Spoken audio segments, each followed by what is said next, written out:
মাহমুদুন নবী টিটুল ভাই, সাধারণ সম্পাদক জেলা বিএনপি গাইবান্ধা, ও আমাদের মাঝে পতাকা উত্তোলন করছেন।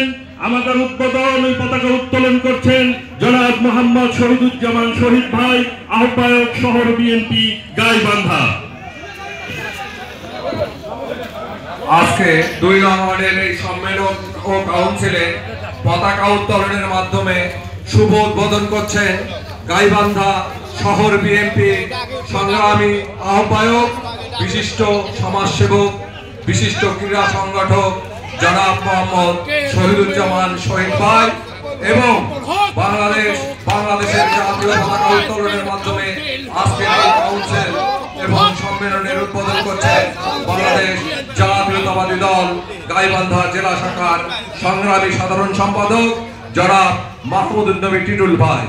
আপনারা হয়তো জানেন যে জনাব মাহমুদুন নবী টিটুল ভাই 1990 সালে বাংলাদেশ জাতীয়তাবাদী ছাত্র দলের সভাপতি ছিলেন এবং সেই সময়ে যে সর্বদলীয় ছাত্র ঐক্য গঠিত হয় সেই ছাত্র ঐক্যের উনি আহ্বায়ক ছিলেন। পরবর্তীতে উনি বাংলাদেশ জাতীয়তাবাদী যুবদল এবং যুবদলের সঙ্গে সংশ্লিষ্ট ছিলেন এবং তার পরবর্তীতে বাংলাদেশ জাতীয়তাবাদী স্বেচ্ছাসেবক দল গাইবান্ধা জেলা শাখার আহ্বায়ক ছিলেন এবং পরবর্তীতে বিভিন্ন উপজেলা সভাপতি এবং সাধারণ সম্পাদকের দায়িত্ব পালন করে আজকে এই অবস্থায় উনি এসেছেন। এবং আমাদের শহীদুজ্জামান শহীদ ভাই, যিনি আপনারা জানেন যে বাংলাদেশ জাতীয়তাবাদী দল যে ক্রান্তিকাল জনাব মাহমুদুন নবী টিটুল ভাইকে আসন গ্রহণ করার জন্য অনুরোধ করছি।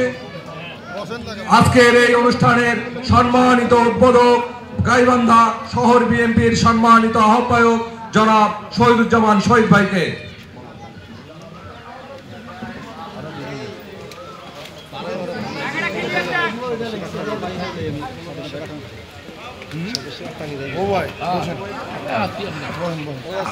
আরো আসন গ্রহণ করার জন্য অনুরোধ করছি অ্যাডভোকেট কাজী আমিরুল ইসলাম ফকু ভাই। অনুরোধ করছি আসন সভাপতি জেলা বিএনপি গাইবান্ধা।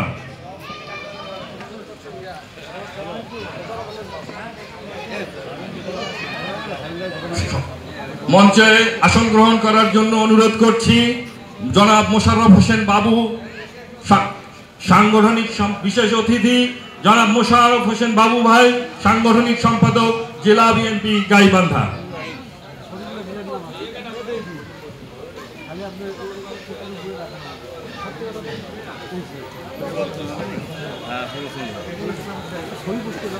আমি মঞ্চে আসন গ্রহণ করার জন্য অনুরোধ করছি ইসলাম সেলিম, যুগ্ম আহ্বায়ক শহর বিএনপি গাইবান্ধা। আমি অনুরোধ করছি মঞ্চে আসন গ্রহণ করার জন্য জনাব মোহাম্মদ আবু আহমেদ আবু ভাইকে। মঞ্চে আসন গ্রহণ করার জন্য অনুরোধ করছি জনাব মোহাম্মদ মুস্তাক আহমেদ, সদস্য সচিব শহর বিএনপি গাইবান্ধা। এবং আজকের আমাদের এই অনুষ্ঠানের প্রধান বক্তা মুস্তাক আহমেদ, সদস্য সচিব শহর বিএনপি গাইবান্ধা।